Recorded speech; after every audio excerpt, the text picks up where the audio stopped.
Hello everyone, ಎಲ್ಲರೂ ಹೇಗಿದ್ದೀರಾ? ನಾನಂತರೂ ತುಂಬ ಚೆನ್ನಾಗಿದ್ದೀನಿ, ನೀವು ಚೆನ್ನಾಗಿದ್ದೀರಾ ಅಂತ ಭಾವಿಸ್ತೀನಿ. ಸೊ ನಾವು ಹಿಂದಿನ ವಿಡಿಯೋದಲ್ಲಿ generally accepted accounting principle concepts ಬಗ್ಗೆ ತಿಳ್ಕೊತಾ ಇದ್ವಿ. ಸೊ ಅದರಲ್ಲಿ ನಮಗೆ first one business entity concept, ಹಾಗೆ ಮನಿ ಮೆಜರ್ಮೆಂಟ್ ಕಾನ್ಸೆಪ್ಟ್ ಬಗ್ಗೆ ನೀವು ಈಗ ಆಲ್ರೆಡಿ ತಿಳ್ಕೊಂಡಿದ್ದೀರಾ. ಸೊ ನೆಕ್ಸ್ಟ್ ನಮ್ಮ ಕಾನ್ಸೆಪ್ಟ್ ಒಂದು cost concept. So as the name itself cost, ಇದು ಒಂದು ಪ್ರೈಸ್ ಬಗ್ಗೆ ಅಥವಾ ಕನ್ನಡದಲ್ಲಿ ಹೇಳಬೇಕಂದ್ರೆ ಬೆಲೆ ಬಗ್ಗೆ ಅಂತ. ಸೊ ಇದ್ರ ಮೀನಿಂಗ್ ಏನಂತ ಹೇಳಿ ಇವಾಗಲೇ ನೋಡ್ತಾ ಹೋಗೋಣ.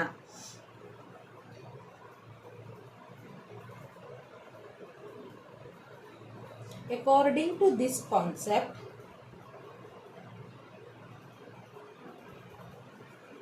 business transactions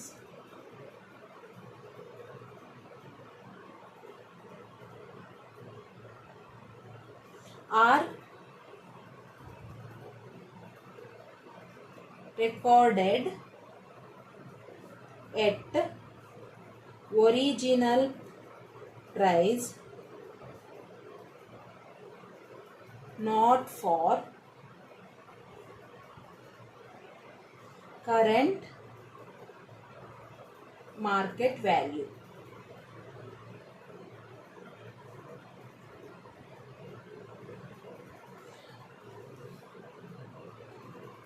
So, according to this concept, business transactions are recorded at a original price, not for a current market value. For example ಏನಂತ ನೋಡುವ. So that example ಏನಪ್ಪ ಅಂದರೆ, for example, a company purchase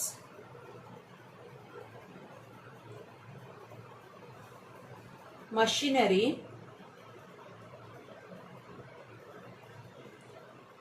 in June 2025 at rupees 1 lakh.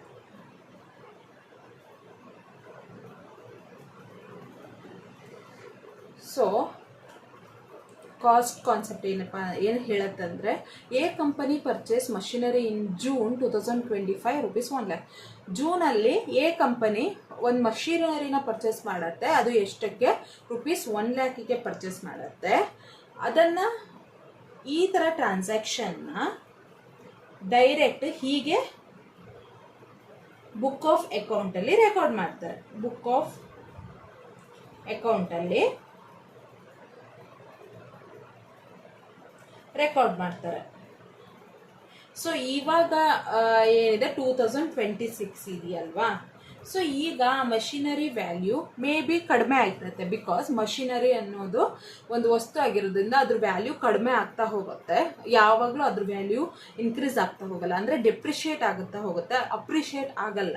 So ಅದ್ರ value ಈಗ 80,000 ಇದೆ ಅಂತ ಅಂದ್ಕೊಳ್ಳಿ. But ನಾವು ಬಿಸ್ನೆಸ್ ಟ್ರಾನ್ಸಾಕ್ಷನ್ನಲ್ಲಿ ಅದನ್ನು 1 ಲಕ್ಷ ಅಂತಲೇ ಹೇಳಿ ಟ್ರಾನ್ಸಾಕ್ಷನ್ನ ರೆಕಾರ್ಡ್ ಮಾಡ್ತೀವಿ. ಬಟ್ 80,000 ಅಂತ ಹೇಳಿ ರೆಕಾರ್ಡ್ ಮಾಡಲ್ಲ. ಬಿಕಾಸ್ ಇದು ಕಾಸ್ಟ್ ಕಾನ್ಸೆಪ್ಟ್ ಏನಪ್ಪ ಹೇಳತ್ತಂದರೆ, ಅದು ಕರೆಂಟ್ ಮಾರ್ಕೆಟ್, ಇವತ್ತಿನ ಕರೆಂಟ್ ವ್ಯಾಲ್ಯೂನ ರೆಕಾರ್ಡ್ ಮಾಡಲ್ಲ. ಬಟ್ ಅದರ ಒರಿಜಿನಲ್ ಪ್ರೈಸ್ ಏನಿದೆ 1 ಲಕ್ಷ ಅಂತಾನೆ ರೆಕಾರ್ಡ್ ಮಾಡುತ್ತೆ. According to this concept, business transaction are recorded at original price, not for current market value. Current market ವ್ಯಾಲ್ಯೂನ ಇಗ್ನೋರ್ ಮಾಡುತ್ತೆ, ಒರಿಜಿನಲ್ ಪ್ರೈಸ್ನ ರೆಕಾರ್ಡ್ ಮಾಡುತ್ತೆ. ಸೊ ಕಾಸ್ಟ್ ಕಾನ್ಸೆಪ್ಟ್ ಏನಂತ ನಿಮಗೆ ಅರ್ಥ ಆಯಿತು ಅನ್ಸುತ್ತೆ. ಈಸಿ ವೇ ಒಂದು ಎಕ್ಸಾಂಪಲ್ ಕೊಟ್ಟರೆ ನಿಮಗೆ ಈಸಿಯಾಗಿ. ಎರಡನೇ ಕಾನ್ಸೆಪ್ಟ್ ಬಂದ್ಬಿಟ್ಟು accounting period concept. According to this concept, life of a business divided into fixed period of a time. So ಈ ಕಾನ್ಸೆಪ್ಟ್ ಪ್ರಕಾರ ಬಿಸ್ನೆಸ್ಸಿನ ಲೈಫನ್ನು ಒಂದು ಪೀರಿಯಡ್ ಆಫ್ ಅ ಟೈಮ್ ಅಂತ ಹೇಳಿ ಡಿವೈಡ್ ಮಾಡಿರ್ತಾರೆ. ಒಂದು ಪೀರಿಯಡ್ಗೆ ಟೈಮ್ ಅಂತ ಡಿವೈಡ್ ಮಾಡಿರ್ತಾರೆ. ಫಾರ್ ಎಕ್ಸಾಂಪಲ್ ಏನಪ್ಪ ಅಂದರೆ, ಈಗ ನಮ್ಮ ಯೂಸರ್ಸ್ಗೆ ನಮ್ಮ ಕಂಪನಿಯ ಫಿನಾನ್ಷಿಯಲ್ ಪೊಸಿಷನ್ ಬೇಕಾಗಿರುತ್ತೆ ಯಾವಾಗಲೂ. ಅಂದರೆ ಒಂದು ಸ್ಟಿಪ್ಯುಲೇಟ್ ಟೈಮ್ ಆದ ತಕ್ಷಣ ನಮ್ಮ ಕಂಪನಿಯ ಫಿನಾನ್ಷಿಯಲ್ ಪೊಸಿಷನ್ ಏನು ಅಂತ ಅವ್ರಿಗೆ ಗೊತ್ತಾಗಬೇಕಾಗತ್ತೆ. ಆ ಟೈಮ್ ಯಾವಾಗ, ಆ ಟೈಮ್ ಏನು ಅನ್ನೋದೇ ಅಕೌಂಟಿಂಗ್ ಪೀರಿಯಡ್ ಕಾನ್ಸೆಪ್ಟ್.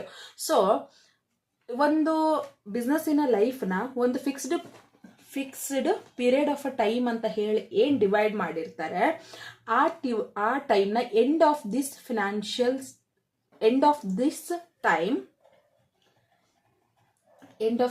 ಟೈಮ್ ಈ ಟೈಮಿನ ಎಂಡಲ್ಲಿ ಫಿನಾನ್ಷಿಯಲ್ ಸ್ಟೇಟ್ಮೆಂಟ್ಸ್ ವೇರ್ ಪ್ರಿಪೇರ್ಡ್. ಈ ಟೈಮಿನ ಎಂಡಲ್ಲಿ ಫಿನಾನ್ಷಿಯಲ್ ಸ್ಟೇಟ್ಮೆಂಟ್ಸ್ನ ಪ್ರಿಪೇರ್ ಮಾಡುತ್ತಾರೆ.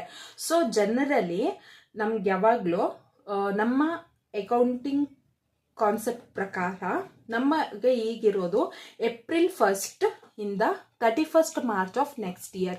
ಇದನ್ನು ನಾವೇನಂತ ಕರಿತೀವಿ, ಅಕೌಂಟಿಂಗ್ ಪೀರಿಯಡ್ ಅಂತ ಹೇಳಿ ಕರಿತೀವಿ. ಈ ಡ್ಯೂರೇಷನ್ನ ಅಕೌಂಟಿಂಗ್ ಪೀರಿಯಡ್ ಅಂತ ಕರಿತೀವಿ. ಎವ್ರಿ 31st ಮಾರ್ಚ್ ನಮಗೆ ಕಂಪನಿಯ ಫಿನಾನ್ಷಿಯಲ್ ಸ್ಟೇಟ್ಮೆಂಟ್ಸ್ ಸಿಗ್ತವೆ. So that users of company financial ಪೊಸಿಷನ್ನ ಡೆಟರ್ಮೈನ್ ಮಾಡ್ಬೋದು. ಕಂಪನಿಯ ಫಿನಾನ್ಷಿಯಲ್ ಪೊಸಿಷನ್ನ ಡೆಟರ್ಮೈನ್ ಮಾಡ್ಬೋದು. Whether the company is in company making profit or loss. ಆ ಫಿನಾನ್ಷಿಯಲ್ ಪೊಸಿಷನ್ ಏನು ಹೇಳುತ್ತೆ, ಕಂಪನಿ ಪ್ರಾಫಿಟಲ್ಲಿ ಇದೆಯೋ ಅಥವಾ ಲಾಸಲ್ಲಿ ಇದೆಯೋ ಅಂತ ಹೇಳುತ್ತೆ. ಅಕೌಂಟಿಂಗ್ ಪೀರಿಯಡ್ ಕಾನ್ಸೆಪ್ಟ್ ಬೇಸಿಕಲಿ ಏನಂದರೆ, ಒಂದು ಡ್ಯೂರೇಷನ್ನ ಫಿಕ್ಸ್ಡ್ ಮಾಡಿ ಡಿವೈಡ್ ಮಾಡೋದು.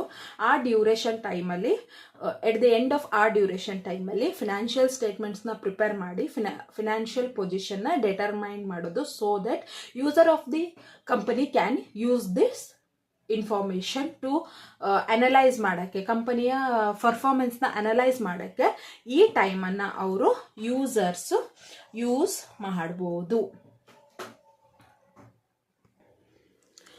ಸೊ ಸಮ್ಟೈಮ್ಸು ಈ stipulated period of time change ಆಗುತ್ತೆ. ಯಾವಾಗಲೂ ಏಪ್ರಿಲ್ 1 to 31 ಮಾರ್ಚೇ ಇರೋದಿಲ್ಲ. ಸಮ್ಟೈಮ್ಸು ಇದು ಚೇಂಜ್ ಆಗುತ್ತೆ. ಯಾವ ಟೈಮ್ ಚೇಂಜ್ ಆಗುತ್ತೆ ಅಂದರೆ, ವೆನ್ ಪಾರ್ಟ್ನರ್ ರಿಟೈರ್. ಯಾವುದೇ ಒಂದು ಪಾರ್ಟ್ನರು ರಿಟೈರ್ ಆದಾಗ, ಅಥವಾ ನ್ಯೂ ಪಾರ್ಟ್ನರು ಜಾಯಿನ್ ಆದಾಗ, ಅಥವಾ ಬಿಸ್ನೆಸ್ಸು ಎಂಡ್ ಆದಾಗ. ಪಾರ್ಟ್ನರು ಒಂದು ಮಿಡ್ಲಲ್ಲಿ ಪಾರ್ಟ್ನರ್ ರಿಟೈರ್ ಆಗೋ ಟೈಮ್ ಬಂತು, ಅವ್ರು ರಿಟೈರ್ಡ್ ಆಗ್ತಾರೆ ಅಂದಾಗ ನಾವು 31st ಮಾರ್ಚ್ವರೆಗೂ ಕಾಯೋಕ್ಕಾಗಲ್ಲ. ಸೊ ದಟ್ ಫಿನಾನ್ಷಿಯಲ್ ಸ್ಟೇಟ್ಮೆಂಟ್ಸ್ನ ಪ್ರಿಪೇರ್ ಮಾಡಿ ಅವ್ರದ್ದು ಏನೇನು ಡ್ಯೂಸ್ ಇರುತ್ತೆ, ಅವ್ರು ಏನೇನು ಪಾರ್ಟ್ನರ್ಶಿಪ್ ಇನ್ವೆಸ್ಟ್ಮೆಂಟ್ ಮಾಡಿರ್ತಾರೆ, ಅದರದ್ದೆಲ್ಲ ಡೀಟೇಲ್ಸ್ನ ನಾವು have to provide the financial position ಅಲ್ಲಿನ ಡಿಸ್ಕ್ಲೋಸ್ ಮಾಡಲೇಬೇಕಾಗತ್ತೆ. ಸೊ ಆ ಟೈಮಲ್ಲಿ ನಾವು we can't wait for long period. ಆ ಟೈಮ್ವರೆಗೂ ವೇಟ್ ಮಾಡೋಕ್ಕಾಗಲ್ಲ. ಸೊ ದಟ್ ಆ ಟೈಮಲ್ಲಿ ಈ ಏನು ಡ್ಯೂರೇಷನ್ ಟೈಮು ಚೇಂಜ್ ಆಗ್ತಾ ಹೋಗುತ್ತೆ. ಅದೇ ರೀತಿ ನ್ಯೂ ಪಾರ್ಟ್ನರ್ ಒಬ್ಬ ರಿಟೈರ್ಡ್ ಆದ ಅಂದರೆ ಇನ್ನೊಬ್ಬ ಜಾಯಿನ್ ಆಗಬೇಕು. ಸೊ ಅವಾಗಲೂ ಚೇಂಜ್ ಆಗುತ್ತೆ. ಅಥವಾ ಬಿಸ್ನೆಸ್ ಎಂಡ್ ಆಗ್ತಿದೆ, ಬಿಸ್ನೆಸ್ ವೈಂಡ್ ಅಪ್ ಮಾಡ್ತಿದ್ದೀವಿ. ವೈಂಡ್ ಅಪ್ ಅಂದರೆ ಬಿಸ್ನೆಸ್ನ ನಾವು ಕ್ಲೋಸ್ ಮಾಡ್ತಿದ್ದೀವಿ ಅಂದಾಗ, ಸೊ ಇರಲಿ 31st ಮಾರ್ಚ್ವರೆಗೂ ಕಾಯ್ತಾ ಇರೋಣ ಅಂತ ಆಗತ್ತಾ? ನೋ. ಮಿಡ್ಲಲ್ಲಿ ಕ್ಲೋಸ್ ಆಗೋ ಟೈಮ್ ಬಂತು, ಬಿಸ್ನೆಸ್ಸು ಫುಲ್ ರಿಸೆಷನಲ್ಲಿ ಇದೆ ಅಂದಾಗ ನಾವು ಫಿನಾನ್ಷಿಯಲ್ ಸ್ಟೇಟ್ಮೆಂಟ್ನ ಇಮ್ಮಿಡಿಯೇಟ್ಲಿ ಮಿಡ್ಲ್ ಆಫ್ ದ ಇಯರೇ ಪ್ರಿಪೇರ್ ಮಾಡಬೇಕು. ಅದನ್ನ ಡಿಸ್ಕ್ಲೋಸ್ ಮಾಡಬೇಕು. ಏನೇನು ಪ್ರೊಸೀಜರ್ ಇದೆ ಅದನ್ನ ಫಾಲೋ ಮಾಡಲೇಬೇಕು. ಸೊ ಈಗ ನೆಕ್ಸ್ಟ್ ಬರೋಣ, ಲಿಸ್ಟೆಡ್ ಕಂಪನೀಸ್. ಲಿಸ್ಟೆಡ್ ಕಂಪನೀಸ್ ಅಂದರೆ ಏನಂದರೆ, ನೀವು ಸ್ಟಾಕ್ ಎಕ್ಸ್ಚೇಂಜ್ ಬಗ್ಗೆ ಕೇಳಿರ್ತೀರಾ, ಶೇರ್ಸ್ ಬಗ್ಗೆ ಕೇಳಿರ್ತೀರಾ. ಸಿನ್ಸ್ ನೀವು you are in class 11, so ಇದೆಲ್ಲ ವರ್ಡ್ಸ್ ನಿಮಗೆ ಜಸ್ಟ್ ಹಿಂಗೆ ಬಂದು ಹೋಗಿರುತ್ತೆ ಅಷ್ಟೇ ಮೈಂಡಲ್ಲಿ. ಸೊ ಇದೆಲ್ಲ ಏನಂದರೆ, ಯಾವುದೋ ಒಂದು ಕಂಪ್ನೀಸು ತಮ್ಮ ಇನ್ವೆಸ್ಟ್ಮೆಂಟ್ನ ಪಬ್ಲಿಕ್ ಶೇರ್ಸ್ ಮೂಲಕ ಎಲ್ಲ ತೊಗೊಂಡಿರ್ತಾರೆ. ಸೊ ಆ ಶೇರ್ಸ್ನ ಅವರು ಸ್ಟಾಕ್ ಎಕ್ಸ್ಚೇಂಜಲ್ಲಿ ಲಿಸ್ಟ್ ಆಗಿರ್ತಾರೆ. ಸೊ ಈ ಸ್ಟಾಕ್ ಎಕ್ಸ್ಚೇಂಜಲ್ಲಿ ಬೈ ಮಾಡೋದು, ಶೇರ್ನ ಸೇಲ್ ಮಾಡೋದು, ಇದೆಲ್ಲ ನಿಮಗೆ ಆಲ್ರೆಡಿ ಗೊತ್ತಿರುತ್ತೆ. ಸೊ ಆ ಸ್ಟಾಕ್ ಎಕ್ಸ್ಚೇಂಜಲ್ಲಿ ಲಿಸ್ಟ್ ಆದರೆ ಆ ಥರ ಕಂಪನೀಸ್ಗಳು ಎವ್ರಿ 3 months ಅಂದರೆ every quarterly they have to provide a financial statements to user. Quarterly ಅಂದರೆ ಇಲ್ಲಿ ನೋಡಿ, ಒಂದು ವರ್ಷಕ್ಕೆ 12 ತಿಂಗಳು. 1 ವರ್ಷ is equal to 12 months. 3 months is equal to 1 quarter. 1 quarterಗೆ ಎಷ್ಟು month? 3 months. 3 into 4 is equal to 12. 3 into 4 3 3 4 12. So 1 quarter is equal to 3 months. Every 3 ಮಂತ್ಸ್ಗೆ ಅವರು ಫಿನಾನ್ಷಿಯಲ್ ಸ್ಟೇಟ್ಮೆಂಟ್ನ ಪ್ರಿಪೇರ್ ಮಾಡಬೇಕು. They have to submit the financial statement. So ನಿಮಗೆ quarterly ಅಂದರೆ ಏನಂತ ಅರ್ಥ ಆಯಿತು. 1 quarter is equal to 3 months. So ಅದೇ ರೀತಿ 4 ಕ್ವಾರ್ಟರ್ ಬರುತ್ತೆ. 4 quarter is equal to 1 year. I think you understood.